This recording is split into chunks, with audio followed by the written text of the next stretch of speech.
Class 10th mathematics के video में आज हम बात करने वाले हैं एक इम्पॉर्टेंट क्वेश्चन के बारे में, जो कि है सिद्ध कीजिए कि tan 48 degree into tan 23 degree into tan 42 degree into tan 67 degree is equal to 1। Basically ये क्वेश्चन कई बार बोर्ड एग्जाम में पूछा जा चुका है और इस तरह के कई क्वेश्चन भी बोर्ड एग्जाम में पूछे जा चुके हैं। तो बेसिकली एग्जाम की दृष्टि से वेरी इंपॉर्टेंट क्वेश्चन है, तो आपको इसको अच्छे से देखना है कि इस प्रकार के क्वेश्चन को किस प्रकार से सॉल्व कर सकते हैं। हाँ, तो सबसे पहले इसे सॉल्व करने के लिए यहाँ पर हमें क्वेश्चन को ढंग से समझना पड़ेगा कि वास्तव में हमें करना क्या है। देखिए क्वेश्चन बोल रहा है सिद्ध कीजिए। सिद्ध कीजिए मतलब सिद्ध करना है। अब सिद्ध क्या करना है, हमें ये सिद्ध करना है कि इसकी जो वैल्यू है वो 1 के बराबर आएगी। बेसिकली क्या होगी, इसकी जो वैल्यू है वो 1 के बराबर होगी। इसका मतलब ये है कि देखिए ये जो बराबर का निशान होता है, इसके इधर वाला बराबर के निशान के इस साइड में जो भी होता है उसे हम क्या बोलते हैं, बेसिकली बाह्य पक्ष बोलते हैं। क्या बोलते हैं, बाह्य पक्ष। और इसे इंग्लिश में क्या कहते हैं, लेफ्ट हैंड साइड बोलते हैं। और इस बराबर के इस साइड जो भी रहता है उसे बोलते हैं हम आपका दायां पक्ष। क्या बोलते हैं, बेसिकली दायां पक्ष। और उसे इंग्लिश में क्या कहते हैं, राइट हैंड साइड कहते हैं। हाँ, तो यहाँ पर हमें बेसिकली क्या करना है, हमें सिद्ध करना है कि ये जो बायां पक्ष, ये जो आपका बायां पक्ष है, इस बायां पक्ष में जो लिखा हुआ है वो इस दायां पक्ष के बराबर है। ओके, तो सिद्ध करने वाले क्वेश्चन में हमें करना क्या रहता है, हमें बेसिकली कोई भी एक साइड लेके चलनी रहती है। मतलब या तो हम लेफ्ट हैंड साइड लेके चल सकते हैं, राइट हैंड साइड लेके चल सकते हैं, हमारी मर्जी। हम सपोज कर लेते हैं लेफ्ट हैंड साइड को लेकर चलते हैं। बेसिकली किसे लेकर चलते हैं, लेफ्ट हैंड साइड को लेकर चलते हैं। तो लेफ्ट हैंड साइड क्या है, बेसिकली लिख लेते हैं यहाँ पर। लेफ्ट हैंड साइड है आपका tan 48 degree, tan 23 degree, tan 42 degree और बेसिकली आपका tan 67 डिग्री। ये आपका लेफ्ट हैंड साइड है। अब इस जो लेफ्ट हैंड साइड है उसे मुझे राइट हैंड साइड के बराबर करना पड़ेगा, क्योंकि यदि लेफ्ट हैंड साइड किसके बराबर आ जाए, राइट हैंड साइड के बराबर हो जाए तो ये इसके बराबर हो जाएगा, और यदि ये इसके बराबर हो गया तो यही तो हमें सिद्ध करना था। तो बेसिकली क्वेश्चन समझ में आया। हमें यहाँ पर एक साइड को लेके चलनी है, हम लेफ्ट हैंड साइड को लेके चलेंगे और हम क्या ला लेंगे, बेसिकली राइट हैंड साइड, जो कि क्या है आपका 1 है। हाँ, तो अब हम पूरा फोकस करना है कि ये जो लेफ्ट हैंड साइड है इसकी वैल्यू कैसे भी करके 1 आ जाए। अब देखिए इसे हम सॉल्व कैसे करें, सबसे पहले तो हमें ये पता होना चाहिए। देखिए यहाँ पर हम क्या करेंगे, यहाँ पर कितने प्रकार के कोण हैं, 4 प्रकार के, 1 2 3 4। कितने प्रकार के कोण हैं, 4 प्रकार के कोण हैं। हाँ, तो हम किन्हीं भी 2 कोणों को लेते हैं, 48 डिग्री और 23 डिग्री। अब मैं ऐसा कर क्यों रहा हूँ, यदि मैं इन दोनों को जोड़ता हूँ तो बेसिकली आपका आंसर कितना आएगा, 71 डिग्री। अब आप बोलोगे इससे फायदा क्या है जोड़ने का, तो 2 कोणों का योग 71 डिग्री है। क्या 2 कोणों का योग 90 डिग्री आ रहा है, बिल्कुल नहीं आ रहा। और यदि 2 कोणों का योग 90 डिग्री नहीं आता है तो उन दोनों कोणों को हम पूरा कोण नहीं कह सकते। तो 48 डिग्री और 23 डिग्री पूरा कोण नहीं है। यदि आपको नहीं पता कि पूरा कोण क्या होता है तो ऊपर आई टैब में लिंक आ रहा है, वहां जाकर आप देख सकते हैं। तो ये बात तो स्पष्ट है कि 48 डिग्री और 23 डिग्री आपके पूरा कोण नहीं है। ये दोनों तो पूरा कोण नहीं है। अब देखते क्या 42 डिग्री और 67 डिग्री, 42 डिग्री और 67 डिग्री ये दोनों पूरा कोण है। तो बस आपको इन दोनों को जोड़ना है। 42 डिग्री और बेसिकली 67 डिग्री कितना होता है आपका, 109 डिग्री। क्या इन दोनों का कोण 90 डिग्री है, इन दोनों कोणों का योग 90 डिग्री है, बिल्कुल नहीं है। तो क्या ये दोनों पूरा कोण कहलाएंगे, बिल्कुल नहीं कहलाएंगे। मतलब 42 डिग्री 67 डिग्री भी पूरा कोण नहीं है, 23 डिग्री 48 डिग्री भी पूरा कोण नहीं है।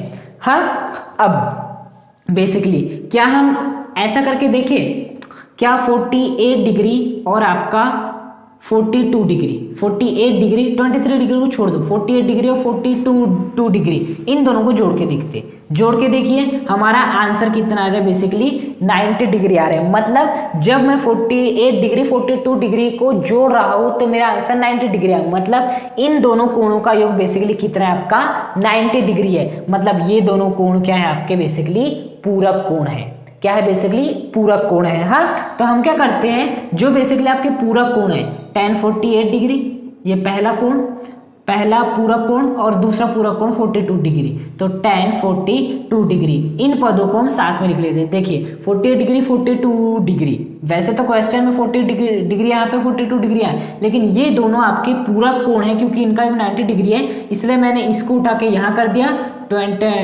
23 डिग्री को यहाँ पर कर दिया और बेसिकली tan 67 डिग्री को मैंने यहाँ पर कर दिया। हाँ, 48 डिग्री 42 डिग्री को पास मैंने इसलिए लिखा हो क्योंकि ये दोनों पूरा कोण है। हाँ, अब देखते हैं बेसिकली क्या 23 डिग्री और 67 डिग्री आपके पूरा कोण है या नहीं है। तो यहाँ पर लग के देख लीजिए 23 डिग्री और बेसिकली यहाँ पर आपका 67 डिग्री, इन दोनों को जोड़िए, आंसर आपका 90 डिग्री आ रहा है। मतलब 23 डिग्री और 67 डिग्री ये दोनों भी पूरा कोण है। क्यों है? क्योंकि इन दोनों का योग कितना रहा है, बेसिकली 90 डिग्री है। मतलब ये और ये भी क्या है, आपके पूरा कोण है। इतनी बात समझ में आई। यहाँ पर आपके दो पूरा कोण है, 48 डिग्री 42 डिग्री, 23 डिग्री 67 डिग्री। देखिए जिस प्रकार से मैं क्वेश्चन को कराते जा रहा हूँ उस तरह से क्वेश्चन को सीखते जाइए, समझते जाइए, आखिर में आपके लिए क्वेश्चन बहुत ही सिंपल हो जाएगा। अब देखिए बेसिकली यहाँ पर यदि दो कोण पूरक कोण होते हैं और उस वाले क्वेश्चन को हमें सॉल्व करना रहता है, तो हम क्या करते हैं बेसिकली दोनों पूरक कोण में से किसी एक कोण को हम किस में बदल लेते हैं, 90 माइनस थीटा के रूप में बदल लेते हैं। तो यहाँ पर हम क्या करेंगे, बेसिकली ये जो 48 डिग्री 42 डिग्री पूरक कोण है, तो इन दोनों में से किसी एक को भी 90 माइनस थीटा के रूप में लिख लेंगे। तो हम क्या करते हैं, 48 डिग्री को 90 माइनस थीटा के रूप में लिखते हैं। तो 48 डिग्री को क्या लिख सकते हैं, 90 माइनस 42 लिख सकते हो आप। tan 48 डिग्री को क्या लिख सकते हो, बेसिकली tan 90 माइनस 42 लिख सकते हो, और दूसरे पूरक कोण को एज इट इज जैसा का वैसा लिख देना रहता है। यही तो है। पिछले क्वेश्चन में मैंने जो पिछला वीडियो था उसमें जो मैंने क्वेश्चन कराया था उसमें मैंने यदि पूरक कोण वाले क्वेश्चन आ जाए तो उनको कैसे सॉल्व करना है वो सिखाओ। यदि वो भी आपने नहीं देखा है तो ऊपर आई टैब में लिंक आ रहा है, वहां जाकर आप देख सकते हैं। उसके बाद ये बहुत ही इजीली आपको समझ में आ जाएगा। उसके बाद tan 23 degree tan 67 degree, 23 degree 67 degree दोनों क्या है, बेसिकली पूरक कोण है। और यदि पूरक कोण है तो इन्हें सॉल्व करने के लिए दोनों में से किसी एक को भी 90 माइनस थीटा के रूप में बदल दो। ठीक है, हम बदल देते हैं tan 23 डिग्री जैसा का वैसा, tan 67 डिग्री को हम बदल देते हैं tan, इसे हम ऐसे लिख सकते हैं 90 माइनस 23 डिग्री लिख सकते हैं। क्यों? क्योंकि 90 माइनस 23 करो 67 मिलेगा। बिल्कुल, आप चाहे तो 23 को बदल सकते थे, 90 माइनस 67 आपकी मर्जी। ओके, तो हमने क्या किया, यहाँ पर 48 को 90 माइनस 42 लिख लिए, 67 को 90 माइनस 23 लिख लिए। हाँ, अब एक प्रॉपर्टी याद करने का प्रयास करना, वो ये होती है कि basically tan 90 minus theta, tan 90 minus theta क्या होता है, बेसिकली cot थीटा होता है। tan 90 minus theta cot theta होता है। अब देखिए इसमें और इसकी तुलना करते हैं, यहाँ भी tan है, यहाँ पर भी tan है, यहाँ पर 90 है, यहाँ पर भी 90 है, यहाँ पर माइनस है, यहाँ पर भी माइनस है। बस यहाँ पर थीटा के स्थान पे क्या है, 42 डिग्री है। मतलब यहाँ पर इस थीटा के स्थान पे क्या है, बेसिकली आपका 42 है। यहाँ पर थीटा था तो यहाँ पर भी थीटा आया था, अब यहाँ पर 42 है तो यहाँ पर भी क्या आ जाएगा, 42। मतलब tan 90 माइनस 42 की वैल्यू कितनी हो जाएगी, बेसिकली cot 42 हो जाएगी। कितनी? क्योंकि tan 90 माइनस थीटा होता है cot थीटा। अब यहाँ पर देखिए थीटा के स्थान पे 42 था, तो जैसे tan 90 माइनस थीटा होता है cot थीटा, वैसे tan 90 माइनस 42 हो जाएगा cot 42। तो हम बेसिकली क्या कर लेते हैं, ये जो है tan 90 माइनस 42 के स्थान पे हम क्या लिख सकते हैं, बेसिकली cot आपका 42 डिग्री लिख लेते हैं। क्या लिख लेते हैं, बेसिकली cot 42 डिग्री, अभी मैंने बताया था। और ये आपका tan 42 डिग्री जैसा का वैसा चल रहा है। ये आपका tan 23 डिग्री भी लिख लेते हैं। अब देखिए tan 90 माइनस 23 की वैल्यू कितनी हो जाएगी। देखिए tan 90 माइनस थीटा, अभी मैंने बताया था कितना होता है, बेसिकली आपका cot थीटा। इसकी और इसकी तुलना करते हैं, tan है 90 है 90 है, माइनस है। अब देखिए यहाँ पर थीटा है, यहाँ पर क्या है 23 है। तो जैसे tan 90 माइनस थीटा और cot थीटा होता है, तो यहाँ पर थीटा के स्थान पे क्या है, बेसिकली 23। तो यहाँ पर भी थीटा के स्थान पे क्या आ जाएगा, बेसिकली 23। बहुत ही आसान है बेसिकली, है ना। तो यहाँ पर हम tan 90 माइनस 23 के स्थान पे क्या लिख सकते हैं, बेसिकली cot 23 लिख सकते हैं बेसिकली।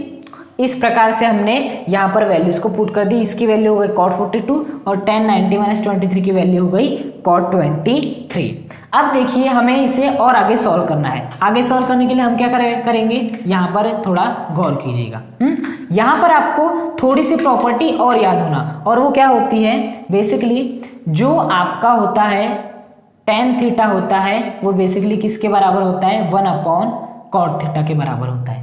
बेसिकली जो tan थीटा होता है, यहाँ मैं अच्छे से लिख देता हूँ, जो आपका tan थीटा होता है वो होता है 1/cot थीटा के बराबर। किसके होता है, बेसिकली 1/cot थीटा के बराबर होता है। हाँ, तो देखिए यहाँ पर बेसिकली थीटा के स्थान पे मैं क्या लिख देता हूँ, यदि मैं 42 डिग्री लिख देता हूँ, यहाँ पर थीटा था तो यहाँ पर भी थीटा आया। अब यदि यहाँ पर 42 डिग्री होगा तो यहाँ पर भी क्या आएगा, बेसिकली 42 डिग्री आ जाएगा। तो वैसे ही यहाँ पर भी इस tan 42 डिग्री के स्थान पे मैं क्या लिख सकता हूँ, 1/cot 42 डिग्री। तो ये हो गया cot 42 degree into tan 42 degree की वैल्यू कितनी हो जाएगी, 1/cot 42 डिग्री हो जाएगी बेसिकली। अब ये आपका जो है बेसिकली tan थीटा बराबर क्या होता है, बेसिकली आपका 1/cot थीटा। यहाँ पर थीटा था तो यहाँ पर भी थीटा आया। अब यदि मैं थीटा के स्थान पे यहाँ पे 23 लिख दूँ तो यहाँ पर भी क्या आ जाएगा, बेसिकली 23 हो जाएगा। मतलब tan 23 हो जाएगा 1/cot 23 के बराबर। तो मैं इस tan 23 के स्थान पे क्या लिख सकता हूँ, 1/cot 23, 1/cot 23 डिग्री। डिग्री आप लगा सकते हो यहाँ पर, आपकी मर्जी। और एक cot 23 जैसा का वैसा। ये बेसिकली एक फॉर्मूला होता है, ये आपको मैंने पिछले वीडियोस में भी पढ़ाया है कि 1/tan थीटा बराबर होता है 1/cot थीटा। तो मैंने उसी के फॉर्मूले का यूज़ किया। थीटा यहाँ पर है तो यहाँ पर भी थीटा आएगा, यहाँ पर 23 है तो यहाँ पर भी 23 आएगा। जैसे कि आप देख सकते हो इसके स्थान पे मैंने ये लिख दिया। वैसे मैंने tan 42 के स्थान पे इस फॉर्मूले की सहायता से ये लिख दिया। हाँ, अब देखिए ऐसा करने से मुझे फ़ायदा क्या मिलेगा। फ़ायदा ऐसा मिलेगा कि देखिए cot 42 डिग्री से ये वाला cot 42 डिग्री कैंसिल, यहाँ पर ये तो कैंसिल हो गया, यहाँ पर क्या बचेगा, केवल 1 बचेगा। उसी प्रकार से cot 23 से ये वाला cot 23 कैंसिल हो जाएगा, यहाँ पर क्या बचेगा, 1 बचेगा। इनके बीच में कुछ नहीं, मतलब क्या होगा, डॉट होगा। डॉट का मतलब क्या होता है, बेसिकली गुणा होता है। तो 1 × 1 कितना होता है, बेसिकली आपका 1 हो जाता है। और यही क्या है आपका, यही है आपका राइट हैंड साइड। और यही तो करना था हमें। ये जो हम लेफ्ट हैंड साइड लेके चले थे उसे हमें राइट हैंड साइड के बराबर दिखाना था। राइट हैंड साइड क्या है, बेसिकली 1 है। तो हमने इसकी वैल्यू क्या ला दी है, बेसिकली 1 ला दीजिए। तो यहाँ पर हमने इस क्वेश्चन को सॉल्व करने के लिए पूरक कोण का जो कॉन्सेप्ट होता है उसका सहारा लिए। देखिए पूरक कोण जो मैंने आपको पिछले वीडियोस में पढ़ाया है कि पूरक कोण क्या होता है, इसके क्वेश्चन किस प्रकार से सॉल्व करते हैं, उसे यदि आप अच्छे से देख लेते ना तो ये वाला क्वेश्चन तो आपको इजीली समझ में आ जाएगा। यहाँ पर हमने क्या किए, क्वेश्चन दिया था 1 लाना था, हमने सोचे इसे देखते हैं क्या ये दोनों पूरक कोण है, बिल्कुल नहीं है। इसे देखे क्या ये दोनों पूरक कोण है, बिल्कुल नहीं। हमने देखे लेकिन 48 डिग्री 42 डिग्री ये दोनों क्या है, पूरक कोण है। 23 डिग्री 67 डिग्री पूरक कोण है। तो मैंने क्या किया, 48 डिग्री 42 डिग्री में से किसी एक को 90 माइनस थीटा के रूप में लिखा। उसी प्रकार से 23 डिग्री और 67 डिग्री में से किसी एक को 90 माइनस थीटा के रूप में लिखा। उसके बाद जो फॉर्मूला बताया था मैंने पूरक कोण से संबंधित, उस फॉर्मूले को अप्लाई किया। उसके बाद मैंने बेसिकली इस फॉर्मूले को अप्लाई किया, कैंसिल हुआ और आपका आंसर कितना आ गया, बेसिकली 1 आ गया। तो इस प्रकार से हमने ये क्वेश्चन को सॉल्व किए। देखिए बोर्ड के पॉइंट ऑफ व्यू से ये क्वेश्चन वेरी इंपॉर्टेंट है और इस प्रकार के क्वेश्चन के बोर्ड में आने की संभावना 100% रहती है। तो इस क्वेश्चन को ढंग से समझिए। इससे संबंध इस प्रकार के जितने भी क्वेश्चन आपके एनसीईआरटी बुक में दिए या जिस भी बोर्ड से आप पढ़ाई करते हैं आप वहाँ की बुक में इस प्रकार के जितने भी क्वेश्चन दिए होंगे उन क्वेश्चन को बनाने का प्रयास अच्छे से कीजिए। और जो क्वेश्चन नहीं बनता है उसे आप इस वीडियो के कमेंट बॉक्स में छोड़ सकते हैं, मैं वीडियो बना दूंगा उस पर भी।